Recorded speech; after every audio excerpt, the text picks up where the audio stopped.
네, 안녕하십니까. 오늘은 우리 삶 속에서 일어날 수 있는 상황 속에 있는 그 상황과 비슷한, 그리고 어쩌면 우리의 상황 속에서 반드시 짚고 넘어가야 될 상황을 만나는 다윗의 이야기입니다. 아, 그 모습들 속에서, 우리 삶 속에서 오늘 우리들은 어떻게 나를 향하여 내게 적의를 품고 때로는 나를 추락시키고 때로는 나를 죽이고자 하는 그런 일들을 꾀하는 사람들과 만나고 그 삶 속에 있을 때 어떻게 그 일들에 대해서 성도답게 대처를 해야 하는지 그 은혜의 모습을 함께 살펴보려고 합니다. 먼저 기도하겠습니다. 은혜 아버지 하나님, 믿음의 지혜를 더하여 주옵시고 말씀의 지혜를 먼저 허락하여 주시옵소서. 다윗처럼 정말로 그 목숨이 경각에 달한 위기에 처했을 때 그 일들을 어떻게 믿음으로 잘 감당하고 나를 해하려 하는 사람들과 함께 살아가는 이 세상 속에서 어떻게 성도답게 살아야 하는가를, 그 믿음의 지혜를 깨닫는 복된 시간이 되게 하여 주시옵소서. 들을 길을 허락하여 주옵시고 깨닫는 영의 귀가 이 시간 저희 모두에게 주어지게 도와 주옵소서. 감사하며 예수님의 이름으로 기도드립니다. 아멘. 오늘 함께 하신 말씀 사무엘상 24장 10절로 15절까지 말씀입니다. 오늘 여호와께서 굴에서 왕을 내 손에 넘기신 것을 왕이 아셨을 것이니이다. 어떤 사람이 나를 권하여 왕을 죽이라 하였으나 내가 왕을 아껴 말하기를 나는 내 손을 들어 내 주를 해하지 아니하리니 그는 여호와의 기름 부음을 받은 자이기 때문이라 하였나이다. 내 아버지여 보소서, 내 손에 있는 왕의 옷자락을 보소서. 내가 왕을 죽이지 아니하고 겉옷 자락만 베임은 즉 내 손에 악이나 죄가가 없는지를 오늘 아실지니이다. 왕은 내 생명을 찾아 해하려 하시나 나는 왕에게 범죄한 일이 없나이다. 여호와께서는 나와 왕 사이를 판단하사 여호와께서 나를 위하여 왕에게 보복하시려니와 내 손으로는 왕을 해하지 않겠나이다. 옛 속담에 말하기를 악은 악인에게서 난다 하였으니 내 손이 왕을 해하지 아니하리이다. 이스라엘 왕이 누구를 따라 나왔으며 누구의 뒤를 쫓나이까? 죽은 개나 벼룩을 쫓음이니이다. 그런즉 여호와께서 재판장이 되어 나와 왕 사이에 심판하사 나의 사정을 살펴 억울함을 풀어주시고 나를 왕의 손에서 건지시기를 원하나이다 하니라. 아멘. 복수의 유혹을 넘긴 다윗이라는 제목으로 은혜를 나누고자 합니다. 사울의 칼을 피해서 다윗이 맨 처음 도망간 곳은 블레셋입니다. 그리고 그 가드에서 적국의 땅으로 피신을 갔지만 골리앗을 죽인 자라는 것을 알아본 신하들이 그를 죽이려고 한다는 사실을 알고는 미친 척해서 위기를 넘기죠. 그리고 사울과 다윗의 추격전이 계속해서 일어나게 됩니다. 그때 마침 블레셋이 다윗이 머물고 있는 근처인 그일라에 쳐들어와서 타작 마당을 탈취해갔다고 하는 소식을 듣게 됩니다. 타작마당을 탈취해갔다는 소리가 무슨 뜻입니까? 바로 그 해에 있는 결실들을 뺏어갔다는 얘기입니다. 양식과 그리고 포도주를 뺏어갔다는 얘기죠. 그 이야기는 지금 그일라에 있는 주민들이 당장 먹고 살 일이 막막해졌다고 하는 것을 말하는 것이죠. 오늘 당장 먹어야 되는데 그 양식을 빼앗겨 버렸습니다. 아주 절대절명의 사실은 큰 위기에 빠져 있는 상황에 있는 것이죠. 그래서 하나님께 지금 다윗이 여쭙니다. 하나님, 지금 우리 그일라 이곳이 위기에 처했는데 제가 제 수하들을 데리고 가서 그들을 도와줄까요? 라고 하나님께 여쭙니다. 그때 하나님께서 가라고 명하십니다. 그리고 하나님께 답을 들은 다윗이 그일라를 구원해 주러 내려갑니다. 그리고 그들을 블레셋의 그 손에서 건져주고 그들이 빼앗긴 것들을 그일라 주민들에게 도로 줍니다. 그런데 그 소식을 듣고 사울이 이제 군사들을 이끌고 다윗에게 있는 곳으로 온다고 하는 이야기를 듣게 되죠. 그래서 다시 다윗이 하나님께 여쭙니다. 하나님, 그일라 주민들이 나를 사울의 손에 넘겨줄까요? 아닐까요? 그때 하나님께서 말씀하십니다. 넘겨줄 것이라고. 선한 일을 분명히 다윗은 행했습니다. 그런데 선한 일을 행했는데 다윗에게 선한 일에 대한 그 일들을 받았고 자신들이 빼앗긴 것들을 찾았고 그리고 위기에서 벗어났어요. 그렇다고 하면 정상적이라고 하면 그일라 사람들이 다윗을 그들의 목숨을 걸고 지켜줘야 하는 것이 이게 인지상정이죠. 그런데 그일라 사람들은 사울의 손에 다윗을 넘겨줄 것이라고 하나님께서 말씀하십니다. 다윗의 입장에서 보면 참 억울하죠. 그일라 주민들을 도우러 갈 것을 하나님께 여쭈었고요. 그리고 하나님은 도와주러 가라고 말씀을 하셨습니다. 그 덕분에 다윗의 위치가 노출이 됐고 노출된 그 상황에 사울이 소식을 듣고 군사를 이끌고 쳐들어온 거예요. 그러면 그일라 사람들이 다윗이 어딘가에 도망갈 수 있는 피신처의 길을 좀 이야기를 해주고 사울의 칼에서 조금이라도 그 다윗이 안전함을 느낄 수 있는 시간을 벌어주어야 하는데 그들은 그렇게 하지 않았다는 겁니다. 선을 악으로 갚았다는 이야기예요. 그런데 성경에 보면 다윗이 그일라 주민들을 향해서 원망하거나 복수의 마음을 갖지 않았습니다. 그저 다윗이 한 것은 한 가지입니다. 갈 때도 하나님께 여쭈었고 그리고 피할 때도 하나님께 여쭈었습니다. 여기서 우리가 알아야 할 것, 사울의 그 칼에 피하기 위해서 도망다니는 그 상황에서도 모든 것, 작은 것 한순간도 다윗은 하나님께 여쭙지 않고 행한 일이 없다는 것이죠. 그렇게 하나님께 모든 것을 여쭙고 그가 도망간 곳은 십이라고 하는 광야입니다. 그런데 그 십이라고 하는 광야로 갔을 때 또다시 지금 사울이 다윗을 찾아옵니다. 이유는 무엇인가 하면 십땅에 살고 있는 십광야에 살고 있는 사람들이 다윗이 지금 이곳에 있다고 사울에게 고변을 했기 때문입니다. 그리고 그 십광야에서 그래서 또다시 다윗이 피신을 갑니다. 그 피신을 간 곳이 오늘 본문에 나오는 자리입니다. 그곳이 어딘가 하면 바로 엔게디라고 하는 광야입니다.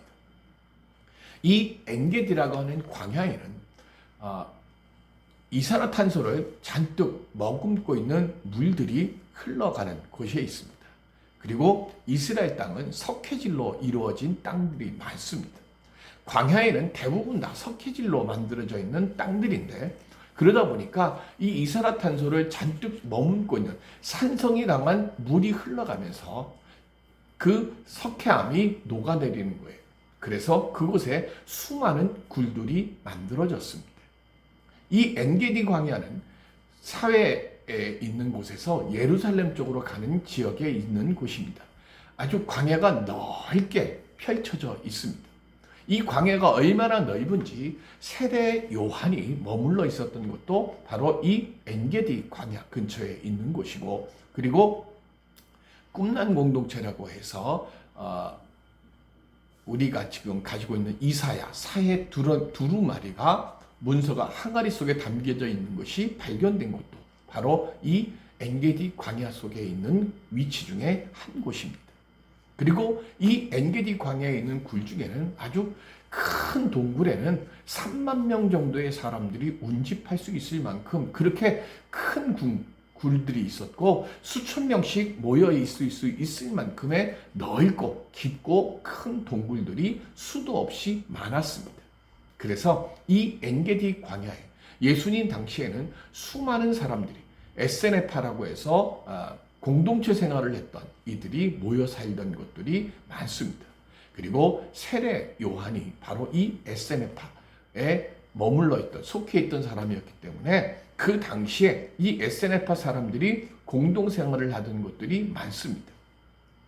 성지순례를 가게 되면 지금도 이 엔게디, 요새 그리고 꿈남 공동체에 있는 이 곳의 자리들이 그대로 보존이 되어 있습니다.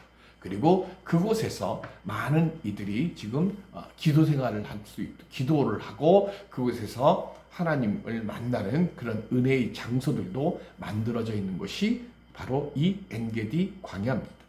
이 엔게디 광야에 지금 다윗이 숨어 있었는데 군대를 이끌고 찾아온 사울이 오늘 본문에 보면 급하게 용변을 보기로 지금 굴 속으로 들어가게 됐는데 지금 사울이 찾아서 들어간 굴이 마침 다윗이 숨어있던 굴이었습니다. 그 다윗이 숨어있는 굴로 사울이 홀로 들어오니까 이제 그 사울의 모습을 보고 다윗의 수하들이 이것은 지금 하나님께서 사울의 목숨을 다윗에게 허락하셨다고 하는 하나님의 이런 귀한 기회를 주셨으니까 이제 다윗에게 복수를 하고 그리고 이제 이 도망의 생활을 멈추자고 부하들이 지금 다윗에게 이야기를 합니다. 그때에 지금 다윗이 어떻게 행하는지 오늘 본문에 나와 있습니다. 사울은 아무 긴장감이나 그리고 염려하지 않고 굴로 들어갔어요. 설마 내가 위험에 빠질까? 설마 내가 위기에 빠질까? 그래서 시종도 거느리지 아니하고 홀로이 지금 굴 속으로 들어간 겁니다. 우리가 항상 기억해야 할 것은 내가 가장 안전할 때라고 생각할 때가 내가 넘어질 수 있는 쉬운 때이고 내가 가장 평안하다고 내 마음이 느슨해지는 그때가 오늘 내가 가장 넘어지기 쉬운 때임을 항상 기억하고 있어야 한다는 것입니다. 사울은 자신이 거느리고 온 많은 군사들이 그 군사력 하나만 믿고 안전하다고 평안하다고 생각을 한 겁니다. 그리고는 지금 용의 벌러진 입속으로 들어가면서도 자신이 위기의 상황 속으로 들어가고 있다고 하는 사실을 전혀 깨닫지 못한 것이죠. 그리고 두 번째는 자기의 지금 벌어진 용의 입 안으로 들어오는 사울을 보고 많은 사람들은 지금 복수할 때라고 하며 절호의 기회라고 생각을 했습니다. 그러나 다윗은 다르게 생각을 했습니다. 자, 사울을 앞에 둔 다윗은 사울의 옷자락만 배워왔습니다. 여기에는 두 가지의 의미가 있습니다. 첫 번째는 다윗이 사울을 죽이지 않고 옷자락을 벤 것은 사울에게 궁유를 베풀어 준 것이 첫 번째입니다. 두 번째로 옷자락을 벤 것은 이제 내가 당신을 충분히 죽일 수 있었음에도 불구하고 궁유를 베풀었다고 하는 것에 대한 증거물로 남기기 위한 지금 증거물 획득의 이유로 옷자락을 베어서 벤 그 옷자락을 자신의 손으로 쥐고 있었던 겁니다. 그런데 우리가 봉독하지는 않았지만 5절에 보면 다윗의 마음이 찔렸다 그랬어요. 사울의 옷자락을 베었는데 왜 다윗의 마음이 찔렸을까요? 여기에는 사울의 옷자락을 베고자 하는 그 마음과 그리고 그 행위를 통해서 다윗의 마음속에 감춰져 있던 속에 있는 마음이 드러난 것을 다윗이 그 베어낸 옷자락을 보면서 깨달았기 때문에 그렇습니다. 그 속에 숨은 동기를 자신은 처음에는 아무 생각 없이 옷자락을 베었는데 옷자락을 베고 난 뒤에 그 옷자락을 보면서 내게 이런 마음이 있었구나 하는 것을 알았기 때문에 마음이 찔렸다는 것이죠. 즉 단순히 사울의 옷자락을 베어서 내가 충분히 죽일 수 있었던 기회가 있었음에도 불구하고 죽이지 않았다고 하는 궁유를 베풀었다고 하는 의미보다 그 속에 감춰져 있는 더 깊은 의미심장한 것이 있었다는 것이죠. 그게 무엇인가 하면 왕의 옷은 고대 근동에서 왕권의 상징이었습니다. 그래서 다윗이 사울의 옷자락을 베었다고 하는 것은 사울의 인격에 손을 댐과 같은 것이고, 하나님의 기름 부음 받은 왕을 대적해서 손을 든 것과 똑같은 일을 행했다고 하는 것이죠. 비록 사울의 몸에는 직접적인 위해를 가하지는 않았습니다. 그런데 사울의 옷자락을 벤 그 모습을 통해서 다윗의 마음속에 저 깊은 곳에, 어쩌면 다윗은 그런 생각을 자신은 한 번도 품은 적이 없다고 생각했을지도 모르는 숨겨져 있는 저 속에 있는 마음이 하나 꿈틀꿈틀대고, 지금 사울을 보고 사울에게 다가가서 사울의 옷자락을 베는 그 행동 속에서 그것이 분출돼 나온 것을 나중에 베어낸 옷자락을 보면서 다윗이 깨달은 거예요. 그게 뭐냐면 그의 마음속에 숨어있는 욕심이 있었다는 것을 알게 됐다는 것입니다. 즉 다윗은 자신의 내면에 있는 욕심과 욕심을 지금 옷자락을 베어낸 그 증거물을 보면서 깨닫게 된 거예요. 그래서 내가 기름 부은 받은 사울의 옷자락을 내가 지금 베었구나 하는 그것이 자신의 마음속에 이런 욕심과 욕심이 있었구나 하는 것을 깨달아 알게 돼서 그 사실이 자신의 마음을 찔렀던 겁니다. 비록 사울의 육신에는 아무런 위해를 가하지 않고 선한 일을 행했지만, 지금 다윗은 그 선한 일 속에서 내게도 욕심의 마음이, 그리고 나도 기름 부음을 받은 사람으로서 왕이 되고자 하는 욕심이 내 안에 두 마음이 같이 동시에 있구나. 그 사실을 알게 됐다는 겁니다. 그래서 9절에 사울을 향해서 다윗이 지금 이야기를 합니다. 사울을 내가 해하려 한다는 말을 누구와 전했습니까? 당신에게 그 말을 전한 사람들을 한번 돌아다 보십시오 라고 말을 합니다. 자신의 마음속에 있는 욕심과 왕이 되고자 하는 욕심이 있었다는 것을 깨달으면서 지금 다윗은 사울에게 자신의 이 욕심과 이 욕심을 지금 내려놓기 위해서 사울에게 말을 돌려서 하는 거예요. 무슨 말을 돌려서 합니까? 자, 사울이 동굴 속에 들어왔을 때 다윗의 부하들이 뭐라 그랬습니까? 절호의 기회라 그랬잖아요. 하나님께서 드디어 복수하실 기회를 다윗에게 주셨다고, 그러니 다윗을 죽이자고, 다윗에게 사울을 죽이자고 부하들이 말을 했습니다. 다윗은 부하들의 마음에 현혹되지 않았습니다. 자, 사울은 왜 다윗을 죽이려고 했을까요? 물론 첫 번째는 다윗을 향한 불안감이 있었습니다. 이 불안감은 어디서 나옵니까? 다윗이 자신보다 능력이 뛰어나고 다윗이 자신보다 하나님으로부터 지금 인정함을 받은 사람이라고 하는 생각들이 그 마음속에 들어오게 되고, 그 속에서 열등감이 생기고 이 열등감이 두려움으로 변한 거예요. 아직은 내가 지금 다윗보다 힘이 강합니다. 그래서 내가 힘이 강할 때 다윗을 제거하려고 지금 칼을 빼어들고 군사들을 이끌고 지금 다윗을 죽이려고 찾아오는 것이, 이건 첫 번째입니다. 이건 다른 사람들의 말에 의해서 움직이는 것이 아니라 자신의 마음 속에서 지금 나오는, 자신의 두려움 속에서 나오는 그래서 이 두려움 속에서 다윗에 대한 경계심을 갖게 되고, 이 경계심이 내 마음속에 있는 죄악과 딱 결탁을 해서 다윗을 죽여야 된다고 하는 그 악의 소리, 사단의 소리에 사울 스스로가 미혹돼서 넘어졌기 때문에 그렇습니다. 두 번째는 사울의 부하들이 사울을 이용해서 자신들의 권력을 유지해 가려고 다윗을 죽이자고 이야기를 했어요. 그런데 사울은 그 부하들의 마음에 현혹됐습니다. 다윗과는 상반되죠.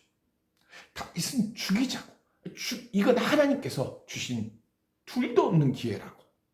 다윗의 마음을 흔들려고 할 때 다윗은 하나님을 두려워하는 마음이 중심에 있었기 때문에 사울을 죽이지 않았어요. 그런데 사울은 사람들의 부하들의 말에 미혹됐기 때문에 현혹됐기 때문에 그리고 그 마음속에 있는 열등감과 두려움이 딱 만나서 다윗을 죽이려고 칼을 빼어들고 나오면서도 아무런 죄의식을 갖지 못하고 자신에 대한 합리화를 지금 하면서 다윗을 죽이러 나오는 겁니다. 세 번째는 사울의 대적자입니다. 또한 다윗의 대적자가 될 수도 있고 아니면 다윗에 숨어있는 조력자들이 될 수도 있습니다. 사울이 다윗을 해하려고 바깥으로 돌다가 보면 왕의 권력 기반이 흔들리게 되고 그 왕의 권력의 기반이 흔들리는 그 틈을 타서 자신들이 또 다른 권력을 쥐고 그래서 사울을 허수아비로 만들고 자신들이 그 권력을 이용해서 자신들의 이득을 취하고자 하는 대적자들이 그 안에 있었습니다. 그리고 그들의 말에 의해서 사울은 지금 미혹되어서 다윗을 죽이려고 지금 나왔을 것일 수도 있다는 것이죠. 다윗은 이 세 가지의 모습을 지금 사울에게 이야기하면서 사울 왕이요, 당신의 마음을 한번 돌이켜 보십시오. 돌아다 보십시오.